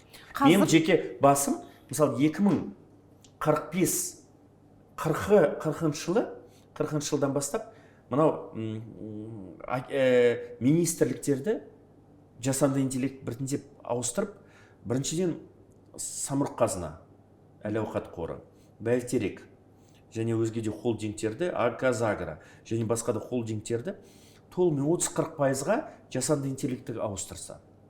Қалған егер мысалы ол штат үлкен ғой, кемде 40-50% қысқартып, ол қысқартқан адамдарға басқа мамандықтарды даярласақ, өте үлкен не болады, бюджеттің экономиясы болады. Себебі мен өзім түсінбей тұрмын, не үшін біз ақшаны шашып отырмыз? Бұл ақшаны шашу.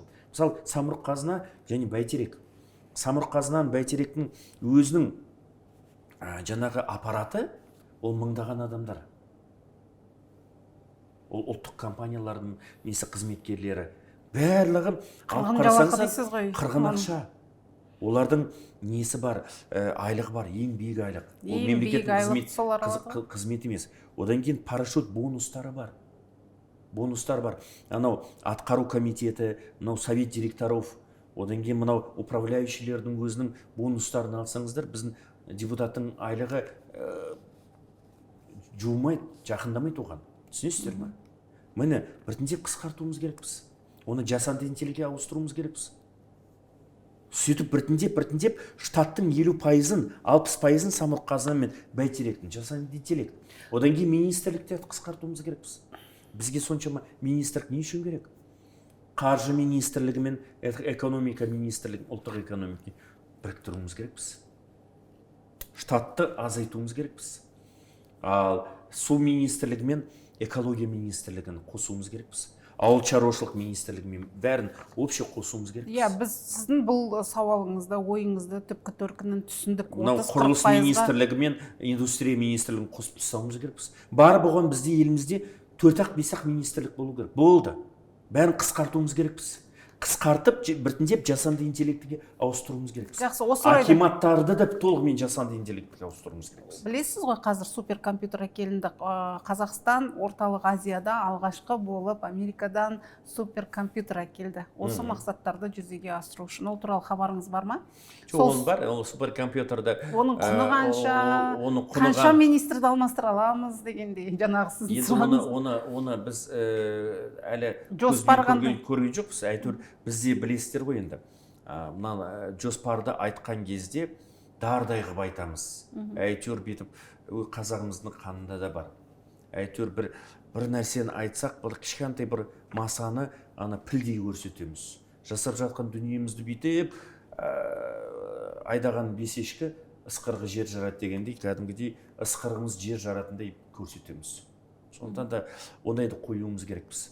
Суперкомпьютер министрлерді алмастырады деп ойлайсыз ба? Осы туралы сіз болашақта тағы сауал жасайсыз ба? Егер маған берсе, мен кәдімгідей жарты үкіметті искусственный интеллектке ауыстыратын едім. Жасанды интеллект бағытында жалпы интернет жүйесіндегі қылмыстар туралы сіз көбіне көтеретін болғансын, қазір бұл сұрақтардың жауабы ретінде біздің Қазақстанға осындай бір керемет дүние келді. Мен үшін қызық. Қанша қаражат кетті? Ол қанша біздің министрдің қолын, болмаса қол астындағыларын алмастыра алады? Біз оны қандай мүмкіндіктерін қалай пайдаланамыз? Сосын жаңағы сіз айтып отырған қауіпсіздік ақпараттық. Бұны сол біздің суперкомпьютеріміз қамтамасыз ете ала ма?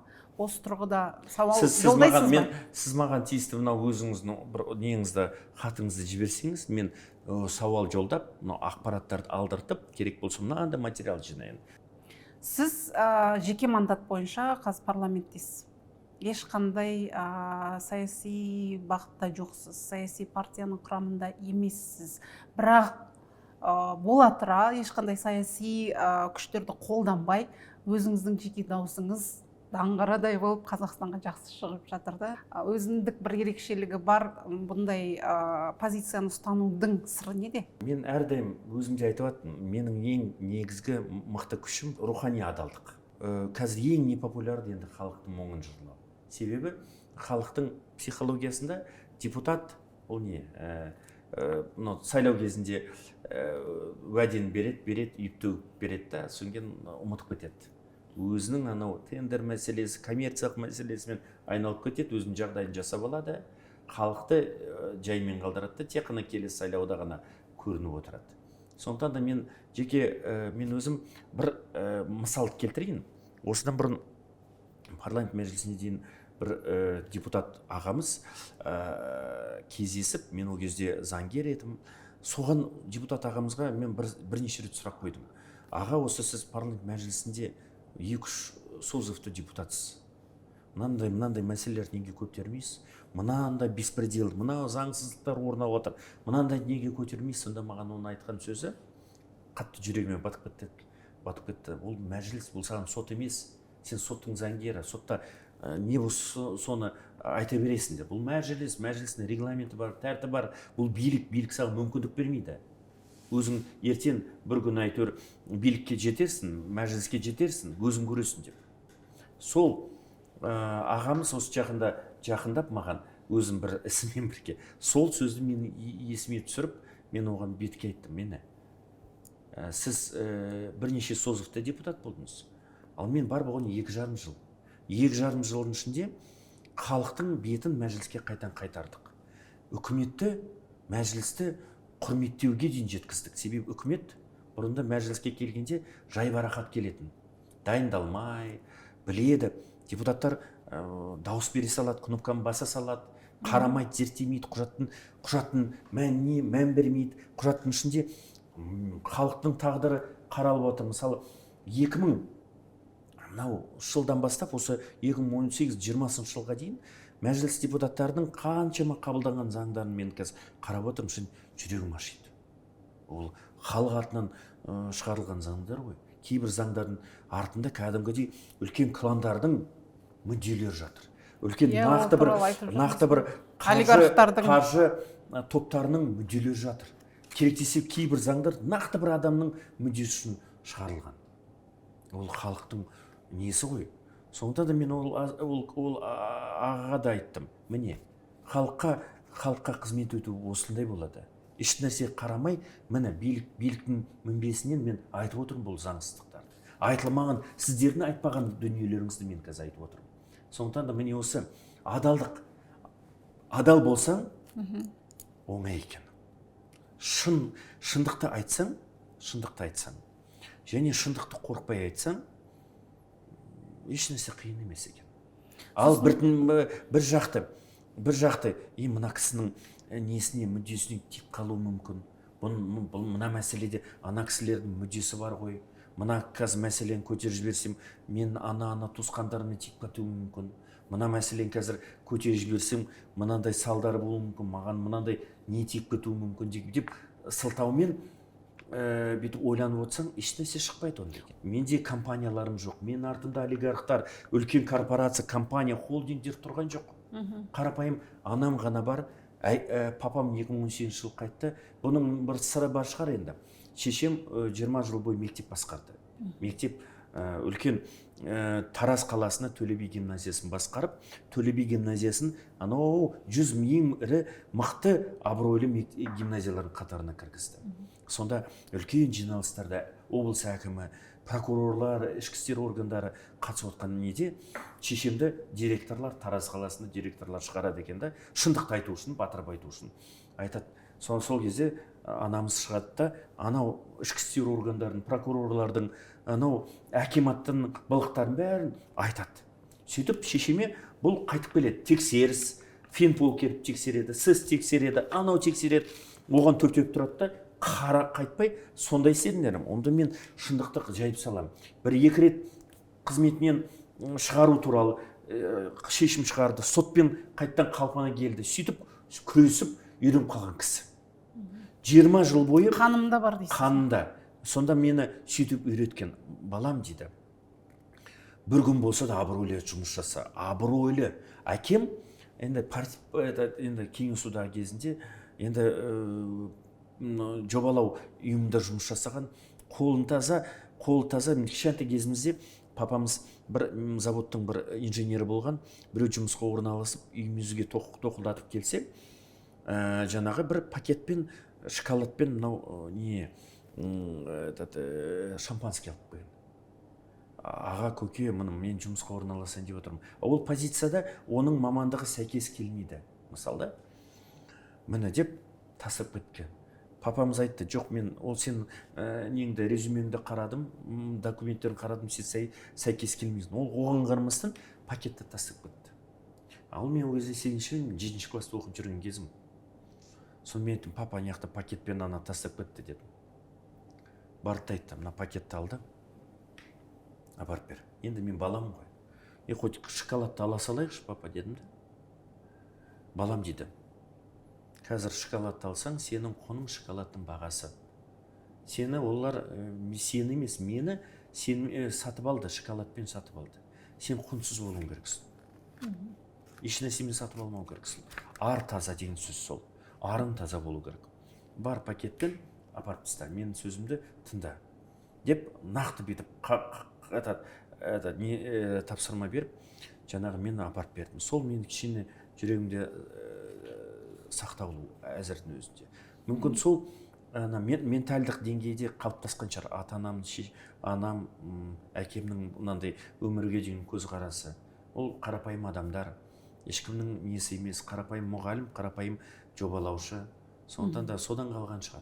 Егер мен бір үлкен кәсіпкер болсам, алдыңызда бір кәсіпкер болсам, мен бұндай Базарбек Бақытжан болмайтын едім. Мен бизнесімді қарап отыратын едім. Ойбай, қазір мына шындықты айтсам, маған сіз салық комитет тексереді деп отыратын едім. Түсінесіздер ме? Сондықтан да ешқандай бизнесім болмағаннан кейін, үшкен көкем жәкем болмағаннан кейін, бірақ артымда үлкен тіреуші күштерім бар. Бұл халық. Себебі әрбір халықтың жазған хаттары бар. Күн сайын маған күніне бір 40-50-ге жуық хат түсіп отырады. WhatsAppқа да түседі, Instagramға да жазады, Телеграмға да жазады, неге де жазады, көмекшіме де жазады. Мен мәжілісте рекордсмен, халықты қабылдау жағынан рекордсмен. Менің 2023-24 жылдар 130-ға жуық адам қабылдадым. Бір қабылдауда 130 адамды қабылдау, бұл рекорд. Бұл 95 жылдан бастап ешкім оны рекордты жаңартпаған. Базарбек Бақытжан ғана жаңартқан. Мен таңғы 9-дан халықты қабылдап, түнгі 11-де шықтым мәжілістен. Кейбір адамдар біреуінің баласы сотталып кеткен, біреу үйінен, жерінен, мүлкінен айырылып қалған, біреу заңсыз жұмыстан шығарылған, біреу ар-намысын қорлап, біреумен соттасып отыр, біреу үйсіз, жайсыз жүр. Бәрінің мұңы, әрқайсының мұңын тыңдау керек, әрқайсының мұңына құжаттамаларын қарау керек. Сөйтіп, міне сондай. Арымның тазалығы дейсіз ғой, былайша айтқанда. Сондықтан да бұл жерде бір артыңда тіреп тұрған күшіңді сезуің керексің. Мен мысалы халық қатты сенім артып отыр. Сол сенімді халықтың берген жасаған сенімді ақтап ала алмай қалам ба деп қорқам кейде. Үрей болады. Себебі халықтың қаншама жазып отқан кез келген жерде, магазинде, кинотеатрда, далада көзбен көреді, суретке түседі, қолымды ұстайды. Әйтеуір ақсақал болсын, бір жас жігіт болсын, бір апамыз болсын, баламау бетінен сүйіп алады. Оны еш нәрсемен алмастыра алмайсың. Хат, бұл құрмет орден бір нәрсемен алмастыра алмайсың ол дүниені. Ол ерекше нәрсе, ол адамның көңілін табу. Демек, менің жасап атқан іс-әрекетім парламент мәжілісінде бұл халықтың жүрегіне кіріп отыр. Сенімді ұялатып отыр. Демек, мен дұрыс жолда келе жатырмын. Сондықтан да мен жеке басым дұрыс жолда, Алла тағала дұрыс жолдан мені айырмасын. Әрине менің жолымды кесіп, маған қысым көрсетіп, мені ісіме балта шауып, мені жолдан тайдыруға дайын тұрған күштер өте көп. Себебі қаншама миллиардтаған ақша, қаншама заңсыз тірліктердің бәрін ашып отырмыз. Ол ешкімге ұнамайды. Саяси ұйымның құрамына кіру ойыңызда бар ма? Жоқ, ойымда жоқ. Мен шыны керек жолдасым да кішкене шаршады бұл парламентте. Бұл парламентте 2,5 жылдың ішінде мәжілісте қаншама ауру таптық, әзірдің өзіне емделіп отырмыз. Жолдасым жалпы айтып отыр, мынау 2,5 жылыңды шыдаймын, одан кейін кетесің мынау мәжілісте деп маған айтып отыр. Маған саған мынандай ауру кеу қажет емес дейді. Маған менімен бірге, бала-шағамен бірге күліп ойнап, жайнап, серуендеп, бір-бірімізге әйтеуір қарап кеуім керек дейді. Мәжіліс мені ұрлап алды дейді. Енді тағдырдың несін пешенемізде жазылғанын көреміз. Ол да енді 2,5 жылдан кейін егер тағы да депутаттыққа өзімді ұсынсам, қазіргі рейтингпен мен кез келген өңірден, мен Алматыдан сайландым. Алматы, Медеу, Бостандық, мысалы Наурызбай ауданынан сайландым. Мен қазіргі рейтингпен кез келген облыстан сайлана аламын. Кез келген облыстың халқы мені көтеріп жіберуге және өзінің облысынан сайлауға дайын. Бұл үлкен мен үшін марапат. Ең марапаттың марапаты осы. Ешқандай партия құруға, ешқандай үлкен саяси додауға қатысуға мен жоспарым жоқ. Бала кезімде, студент кезімде екі қана арманым бар еді. Не жоғарғы соттың судьясы болу, не парламент мәжілісінің депутаты болу. Мақсатыма жеттім. Ары қарай енді тағдырдың несі дейді, пешенеде жазылғанын көреміз. Егер де президенттің сенімі болса маған, сенімі болса, президенттің несі болса, халықтың сенімі және президентіміздің сенімі болса, ары қарай жұмыс істейміз. Ары қарай қызметімізді атқарамыз. Ал егер президенттің сенімі болмаса, не болмаса, көреміз оны. Депутаттық демалысқа кетесіздер. Қайда демаласыз? Қалай ұйымдастырасыз демалысты? Мынау бірінші шетелге кетесіз бе? Бірінші шілдеден 10 шілдеге дейін біз халықпен кездесу күндері. Мен халықпен кездесем. Мынау Медеу ауданында, Бостандық Алматының Бостандық ауданында, Наурызбай ауданында қордаланған проблемалар өте көп. Халықпен кездесем, қоғам өкілдерімен кездесем, мемлекеттік органдармен кездесем, әйтеуір өте көп. 13-нен бастап 23-ге дейін Алматы Ресорт санаториясында менде емделу. Қаншама ауру таптық, оны емделуіміз керекпіз, аттай болып тұруымыз керекпіз. Сондықтан да әйтеуір күш керек, балаларды өсіру керек, аяққа тұрғызу керек, халықты үмітін ақтау керек деген сөз ғой. 25-26 шілдеден осы 15 шілдеге дейін әлі жоспарлаған жоқпыз, семьямызбен жоспарлаған жоқ, көреміз әлі. Ал ақыры 20 шілдеде, 20 тамызда Астанаға қайтып келеміз. Әрине, мүмкін егер жағдайымыз болып тұрса, шетелге де бару мүмкінбіз. Бірақ қазір мен жеке басым Қазақстандағы барлық түкпір-түкпірлерді, шырайлы жерлерді аралайын ба деп отырмын. Содан бір ауылдарды аралағым келіп тұр. Сондай ой түсіп отыр. Жалпы жоспары көп. Ең бастысы, мен тынымсыз адаммын, тынымсыз. Демалған өзінде де суббота-воскресенье болсын да, мысалы демалыс күндері, бір мейрам күндері болсын, мен жұмыс жасап отырамын. Бір деп сауалымды, бір зерттеуімді, бір заңсыз шығарылған жерлерді, кадастр, АСГЗК базасын, жер қанша, кімнің қандай жерлері бар, ЕГКН базасын тексеріп отырамын. Кімнің қандай жерлерге бөліп тастаған, әр облысты тексеріп отырамын. Запростарды дайындап отырамын. Шұқылап, қандай жерлердің нысаналы мақсатына ауыстырыпты, мынау акимат. Қандай жерлерді бөліп тастапты, қай жерлерге қандай қаулымен шығарып тастапты, кімге қандай қаулы шығарып тастапты, соның бәрін тексеріп зерттеп отырамын. Мен күндерім солай өтеді. Сондықтан да мен жаз бойы әлі талай заңсыз тірліктердің бәрін бетін ашамын. Әлі талай анау азаматтар қораға кіреді. Бақытжан Базарбектің өмірлік ұстанымы қандай? Бір ғана өмірлік ұстаным бар, бұл адалдық. Адалдық, шынайылық, халыққа қызмет ету және өз-өзімді алдамай адал жолмен жүру. Қаншалықты адал жолмен жүрем, қаншалықты ол жолдан таймай жүрем, өмірдің өзі көрсетеді. Әзірше адал болып келе жатыр. Мен негізі сізге дайындап әкелген 40 сауалдың жартысын ғана қойдым. Әлде біз сөйлесетін, талқылайтын дүниелер көп. Ол бітпейді, сондықтан бірақ әңгімемізді тамамдауға мәжбүрміз. Рахмет. Келгеніңізге рахмет. Сіздерге үлкен рахмет. Массагетті көріңіздер. Массагет мен ең бір сүйікті, мықты порталдарым. кезінде де мен сұхбат бердім Массагетке.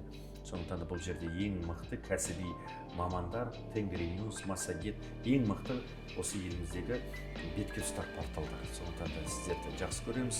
Сіздердің бөліп алған, жарып алған арнайы орындарыңыз бар журналистикада. Сондықтан да сіздерге сұхбат бергеніме мен де қуаныштымын.